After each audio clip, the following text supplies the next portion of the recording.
This week on Sports Club's Review, did an undefeated team fall, and how did Bryce feel about Monday night's Cowboy game? Did the 49ers rebound from an awful showing last week, and did the Saints pick up their first win?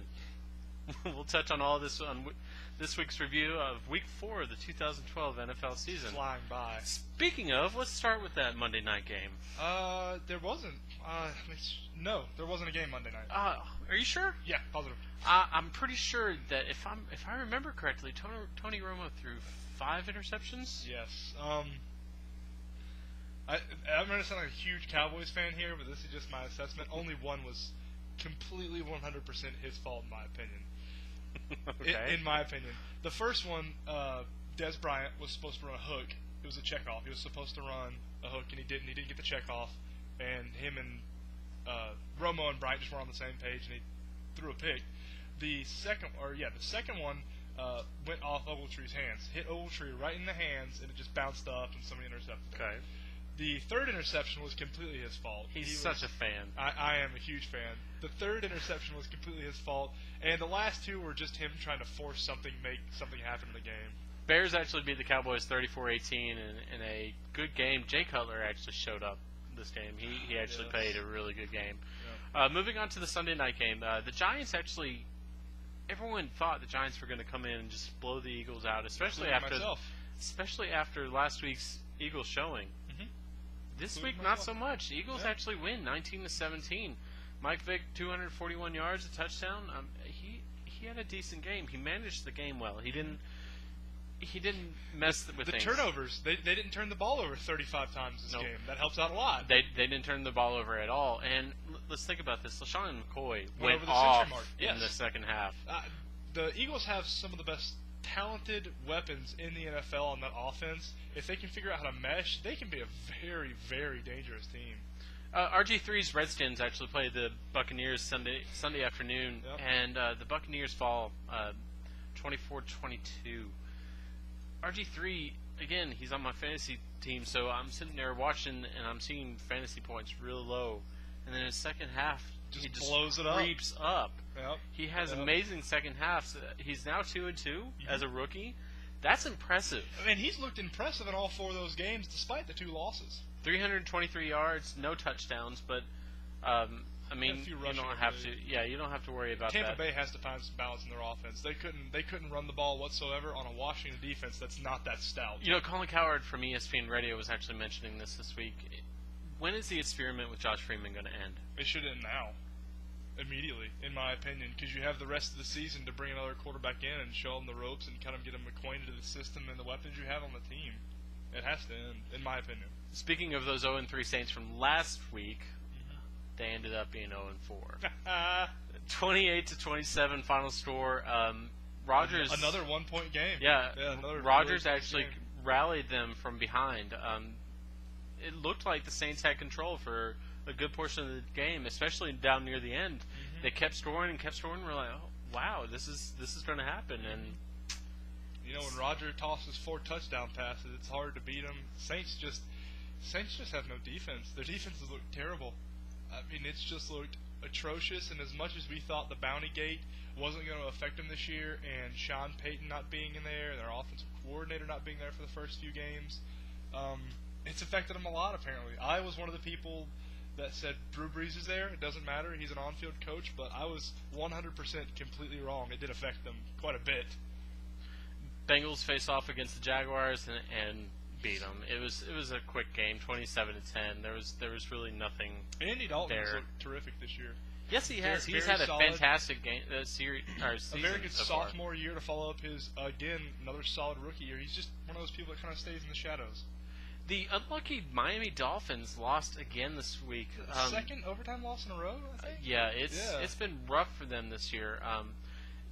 They actually were beating the Cardinals 13-0 at halftime, and I'm sitting there looking at the scores going, this could happen. Yeah.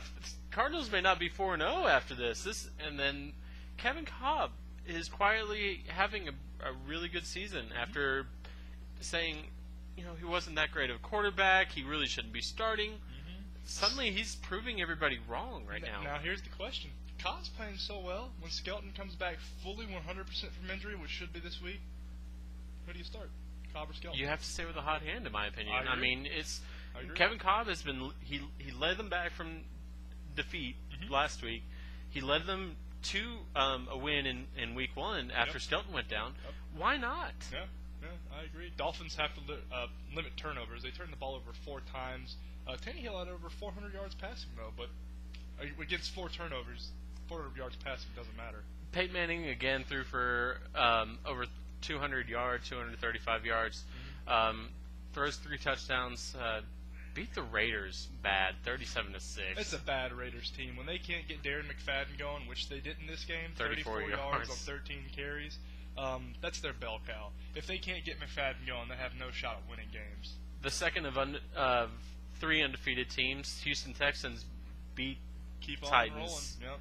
soundly, 38-14. Matt Schaub, again, it's just one of those things. When you may not have a fantastic quarterback, but if you have a quarterback that can manage a game like Alex Smith did last year with the 13-3 San Francisco 49ers, when you have a quarterback that can manage a game well, you don't have to really. If you have an outstanding defense like Houston does, J.J. Watt is just a man-child. He is a freak. I don't think he's a man-child anymore. I think he's just a straight-up man. Just a man, just a insane goodness. beast. When you have a defense like they have, it's really easy to manage the game when another team can only put up 14 points. You only have to score 15 to beat them. I mean, that's pretty decent in the NFL. We have to mention this since the next game we're going to talk about is his team, but Daniel, unfortunately, isn't here this week because due to an emergency appendectomy last week, he's resting at home. Hopefully, he's on our injured reserves list. He will be back next week, from what he texted me earlier this evening. But get well soon, buddy. And your 49ers whooped tail this week. I'm sure the game might have helped your recovery speed. 34-0 over the Jets. The thing we have to look at: last week we knew Darrelle Revis was out for the season. This week, Santonio Holmes falls. He's out for the season now. So the Jets are falling quickly. And Mark Sanchez continues to underwhelm. He had a 2 QBR? Is that what I saw? Yes. And from his rookie year till now, he's had 5 games where he's had a 5 QBR or lower, the most for a quarterback in that span. The Seahawks, who continue to do well, didn't pull it out this time. The St. Louis Rams actually wins 19-13. Sam Bradford had a decent game, but mostly we're looking. I mean, the Seahawks have a good defense. Once again, they held the opponent under 20 points. I just don't know where the offense is going to come from that team. You know, I know Russell Wilson's 160 yards passing. He's a rookie, and he's doing well for his rookie season. And I know Lynch is there, and he's kind of their bell cow of the team. But neither one of those are really amazing players. They have Golden Tate, who's a younger wide receiver, a lot of upside. I'm not real sure where their points are going to come from this year. But a terrific defense, and if you can hang your hat on a terrific defense, that's half the battle. Phillip Rivers and the San Diego Chargers rolled after losing big to Atlanta last week. 37-20, beat the Chiefs, who, both teams have lost to Atlanta this week. Chiefs have to be my second most disappointing team this year with as much talent as they have on the offensive side. They really do. Yeah. They have a lot of talent on that offensive line, and even the defensive front. They've put a lot of money and a lot of first few round draft picks in that defensive front. And Jamal Charles continues to have a fantastic season, even with a 1-3 team behind him.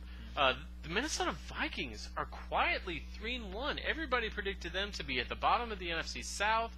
You picked the Lions to be right underneath the Green Bay and Chicago. And look at them; they're 3-1. Percy Harvin has done terrific, but Christian Ponder has looked amazing. Looks like a different person from the quarterback we saw last year. He's just looked terrific, but the Lions look awful. Peterson ran for over 100 yards again. I don't think anybody's worried about his knee anymore. No, he's fine. Quick stat on the Lions. They gave up a kick return and a punt return touchdown 2 weeks in a row. First time ever in the history of the NFL that's happened. The Patriots completely manhandled the Bills 52-28. I did not see a lot of emphasis was coming in thinking the Bills were playing really good football. Megan was on an all-time high. Well, they were up 21-7. And then Tom Brady just goes off. I mean, they were up 21-7 in the third quarter on the Patriots. How do you let that happen as an NFL team? The Patriots scored 31 points in the fourth quarter. How do you let one team score 31 points in the fourth quarter? I mean, that's horrible. Patriots actually had 2 people go over the century mark rushing, 2 people go over the century mark in passing. Yeah. It's very rare when that happens. So that's amazing balance of an offense. The Falcons are actually cutting it close. I mean, unfortunately I was still at work on Sunday, so I was just getting text message alert after text message alert, and we went up, and then Carolina goes up and pulls out a long field goal with 5 seconds left to go in the game. Falcons win 30-28 against the division rival Carolina Panthers. I think I read a stat where if the Falcons had it on their last drive with under 50 seconds left with no timeouts, it was on the 1-yard line. Yeah. Statistically, they had a 2.7% chance of winning, and they won the game. It was the biggest percentage winning swing in the NFL in the history. Another history-making game this weekend. Falcons are 4-0. The other 2 teams that are 4-0 are the Arizona Cardinals and the Houston Texans.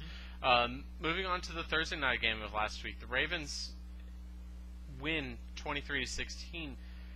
The game was actually closer than anybody thought that it was going to be. And it was closer.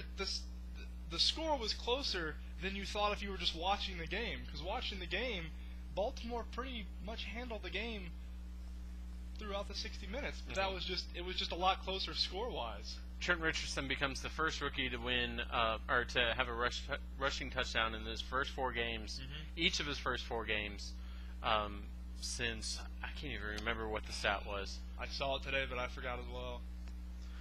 But that's it for the review. 23-16 was the final for Thursday night. Yep. For Bryce, I'm Billy. This has been Week 4 review of Sports Club.